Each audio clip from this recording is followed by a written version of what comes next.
কেউ অপরাধ করলে তাকে বিচারের জন্য দেশে নিশ্চয় আইন রয়েছে, তাকে আইনের কাছে সোপর্দ করা যেতে পারে, কিন্তু বিচার বহির্ভূত এই হত্যাকাণ্ড এটি কি আসলে কোনোভাবে সমর্থনযোগ্য? নিশ্চয়ই না, এটা সমর্থন করার কোনো সুযোগ নেই। কোনো কোনো ক্ষেত্রে যারা এটাকে মব জাস্টিস বলেন, আমার মনে হয় যে এটা প্রকারান্তরে সেই জিনিসটাকে সমর্থনের একটা সমর্থক শব্দ হবে।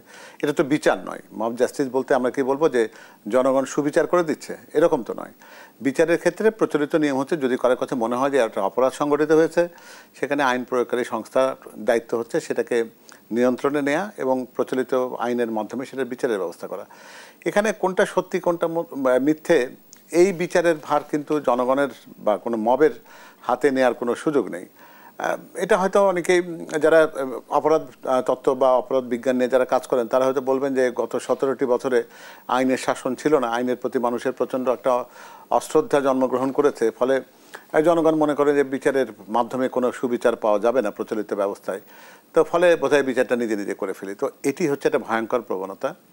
এই প্রবণতাটা শুরুতেই রুখে দেওয়া দরকার, তা না হলে এটাকে যদি কোনো পৃষ্ঠপোষকতা দেওয়া হয় প্রকারান্তরে সেটা আমাদের জন্য কিন্তু একটা পরিপূর্ণভাবে বুমেরাং হয়ে কাজ করবে এবং সমাজে কোনো আইন শৃঙ্খলা বা বিচার বলে কোনো জিনিস থাকবে না। এটাকে প্রতিহত করা দরকার এবং সকল পর্যায়ে, রাজনৈতিক নয় শুধু, সামাজিক সংগঠন যারা আছেন এই প্রতিবাদটি খুবই সোচ্চার কণ্ঠে করা উচিত। কারণ এই মুক্ত বাংলাদেশের বর্তমান পরিবেশে যদি আমরা এই সমস্ত মবক্রেসি বলতে যেটাকে বোঝাচ্ছি, এই ধরনের অনাচারকে যদি আমরা বন্ধ না করি, তাহলে আমরা খুবই কদর্যপূর্ণ যে অবক্ষয় দেখব সামাজিক এবং আইন শৃঙ্খলার, সেটা আমাদের কাছে গ্রহণযোগ্য হবে না এবং এটা পরের প্রজন্মের কাছে একটা ভুল বার্তা দেবে যে বিচারটা বোধহয় এভাবে করতে হয়। আইন ও সালিশ কেন্দ্রের তথ্য মতে গত বছর জানুয়ারি থেকে ডিসেম্বর পর্যন্ত 12 মাসে গণপিটুনিতে প্রাণ গেছে 128 জনের। চলতি বছর জানুয়ারি থেকে 22 আগস্ট পর্যন্ত 8 মাসে প্রাণ যায় 118 জনের এবং চলতি মাসেই 15 জনের প্রাণহানি হয়। গণঅভ্যুত্থানের পর আমরা তো একটা ভিন্ন বাংলাদেশ দেখতে চেয়েছিলাম, সেখানে আসলে মবক্রেসির এই ঘটনা কেন উদ্বেগজনক হারে বাড়ছে?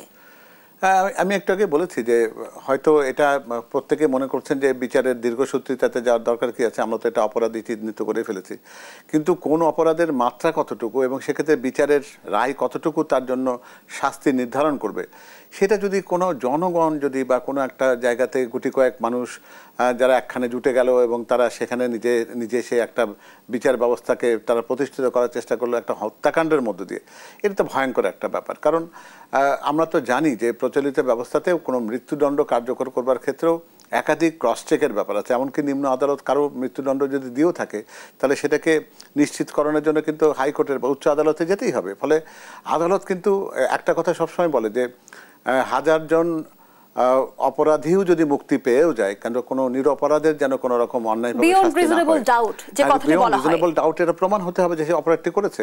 সেখানে কোনো বিচার নেই, তার আত্মপক্ষ সমর্থনের কোনো সুযোগ নেই।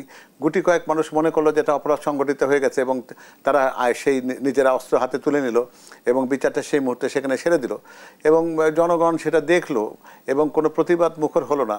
এই সংস্কৃতিকে পৃষ্ঠপোষকতা দেবার কোনো কারণ নেই। পৃষ্ঠপোষকতা দিচ্ছে কারা? গণঅভ্যুত্থানের পর বলা হচ্ছে সুনির্দিষ্টভাবে একটি গোষ্ঠী মবকে উৎসাহিত করছে, আর মব নিয়ন্ত্রণে আসলে সরকারের ভূমিকাকে কিভাবে মূল্যায়ন করবে? এটা তো প্রশ্ন উঠতেই পারে, কারণ সরকারের দায়িত্ব হচ্ছে জনগণের জন্য আইন শৃঙ্খলা ব্যবস্থা করা এবং একই সাথে জনগণকে এই নিরাপত্তাটা প্রদান করা যে না তোমার এই বাংলাদেশে চলাফেরাটা নির্বিঘ্ন হবে।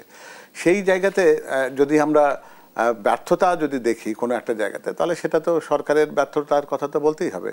আবার পৃষ্ঠপোষকতা দেওয়ার যে কথাটি উঠছে, এটা নিশ্চয়ই আমি বিশ্বাস করি যে কোনো সচেতন কোনো গোষ্ঠী কখনোই কোনোভাবে এই মবক্রেসিকে পৃষ্ঠপোষকতা দিতেই পারে না।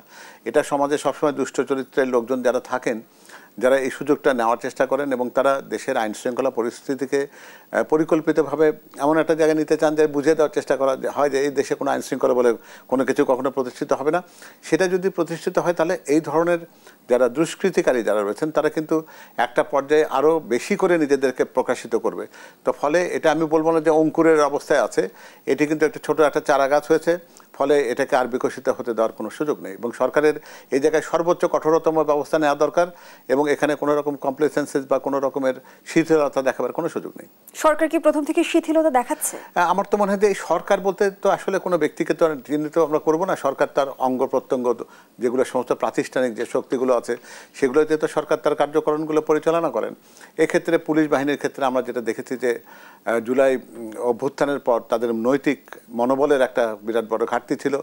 সেটা যুক্তিসঙ্গত কারণ ছিল, কারণ আমরা গত 17টি বছর তাদেরকে দেখেছি একটা দলের হয়ে কাজ করতে, এবং তারা জনগণের প্রতি খুব মারমুখী হয়েছিলেন। জনগণ পুলিশকে দেখে একটা আতঙ্কের জায়গায় তাদেরকে নিয়ে গেছিল, এবং সকল ক্ষেত্রে আমরা দেখেছি যে পুলিশ যেখানে জনগণের বন্ধু হওয়ার কথা ছিল সেখানে জনগণ তাদের কাছে আস্থায় নিতে পারে নাই। ফলে জনগণের একটা আক্রোশ, একটা ক্রোধ, একটা ক্ষোভ ছিল পুলিশের উপরে। সেটা জুলাই অভ্যুত্থানের সময় কিছুটা প্রকাশিত যে হয়নি সে কথা বলা যাবে না, কিন্তু তারপরে পুলিশের সবাই যে নৈতিকভাবে স্খলিত হয়েছে এ কথা তো আমরা নিশ্চয়ই স্বীকারও করি না, বিশ্বাসও করি না। তো ফলে তাদের ভেতরে যারা সচেতন রয়েছেন, যারা মনে করেন যে তাদের একটা সত্যিকার অর্থে সৎ একটা দায়িত্ব রয়েছে সমাজের জন্য, রাষ্ট্রের জন্য, দেশের জন্য, তাদের বোধহয় একটু এগিয়ে আসা দরকার এবং জনগণকে আশ্বস্ত করা দরকার যে সে আগের পুলিশ এখন নেই। পুলিশ বাহিনী সত্যিকার অর্থে জনগণের বন্ধু হিসেবে নিজেদেরকে প্রমাণ করতে চান। তাহলে এই আস্থার জায়গাটি যদি প্রতিষ্ঠিত হয় তাহলে নিশ্চয়ই আমার মনে হয় যে সরকার বলতে আমরা প্রকারান্তরে পুলিশের নিষ্ক্রিয়তাকে যেভাবে দায়ী করতে চাইছি সেটার সংখ্যা কমে আসবে।